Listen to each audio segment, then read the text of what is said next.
Alright guys, I heard some of you have some troubles with the War Saga on Red Hulk 1 and 4, and I wanted to help you guys get through it. So here's my walkthrough, and hopefully you get some ideas and get those 3 stars to get your apocalypse.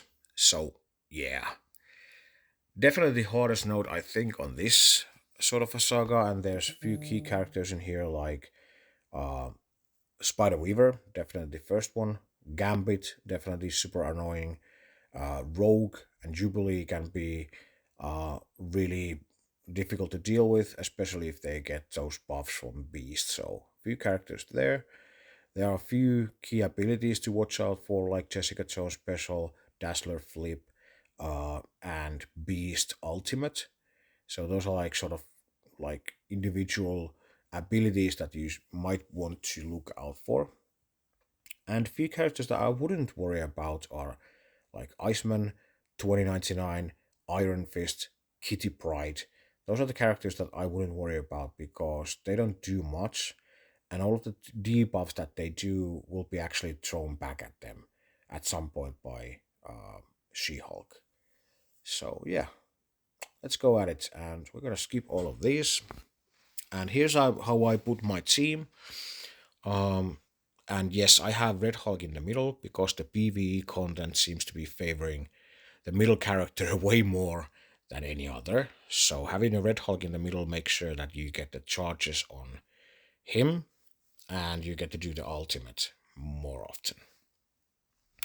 You might want to use your healer ISO in here if you have it available, but do not change to level 4 or level 5 healer on any character because of the how the Apocalypse Saga works or the Apocalypse Scourge works.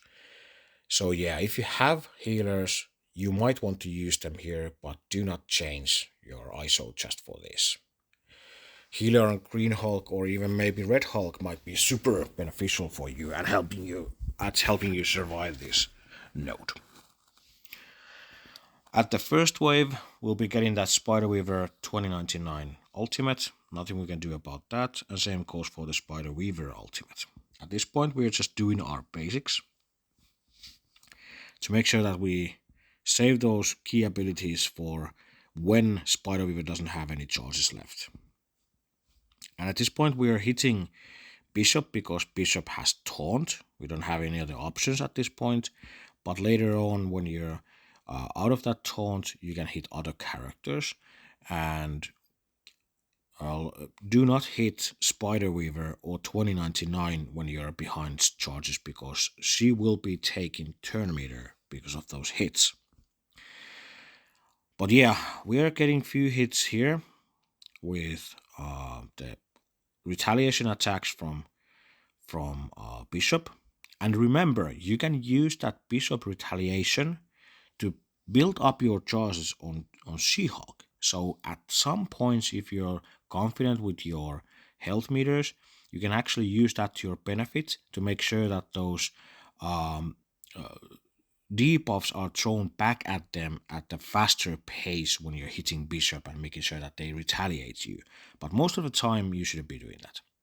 Here's the RNG element. At some points, at some starts, Spider-Weaver doesn't have a charge at this point. And if that's the case, definitely go with the ultimate on Spider-Weaver. If you have the chance, do it. Do not hesitate.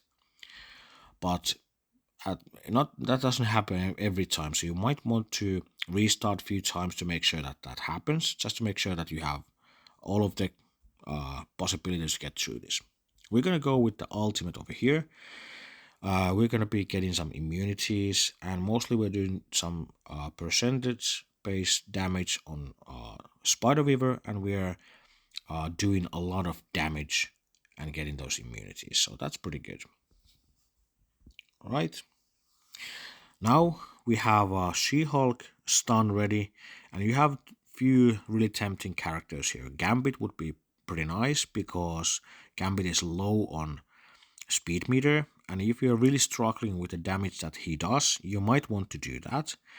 But we definitely have to deal with Spider-Weaver also, because Spider-Weaver will be doing the special next, and that will be doing a lot of damage and doing that annoying charge as well. So depending on your situation, you should be doing on one of those characters.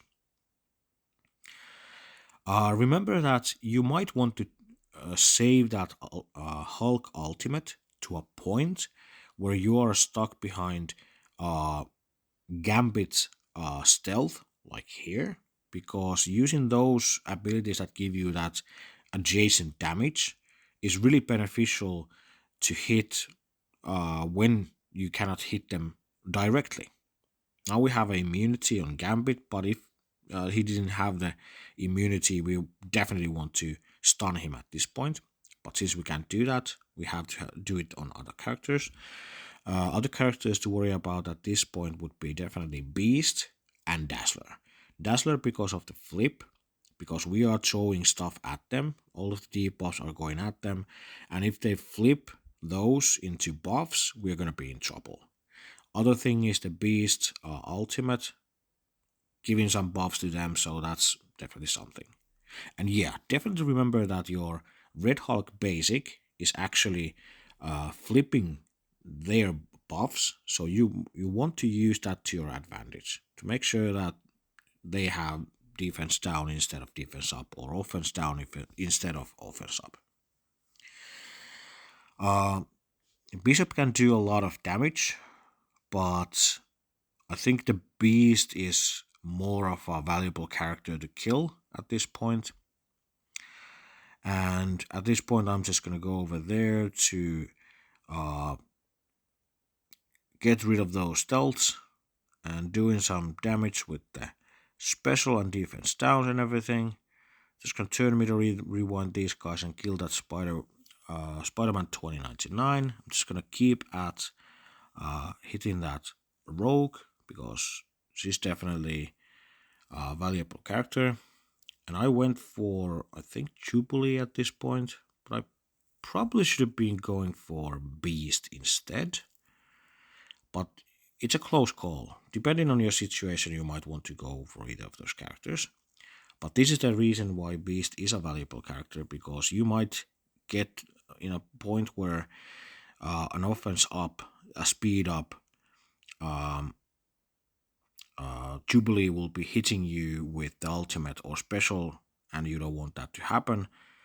But luckily at this point I got to kill the Jubilee before she got to do anything, and we actually flipped a lot of those buffs into debuffs, so it wouldn't be that difficult anyways. And now we're just going for the last characters, and it's a wrap. But yeah, that's how I think you should work it. Like I said, you might want to do some healers on your team just to make sure that you actually get through it with all of your characters alive, because that's the sort of your goal in this. So having a healer on Red Hulk, maybe She-Hulk or Green Hulk might be a good idea, but I'm not quite sure. But it might help you a bit. But other than that, I hope this helps you. And if it did, please like and subscribe. You know the deal, and see you in the next one. Okie dokie, bye.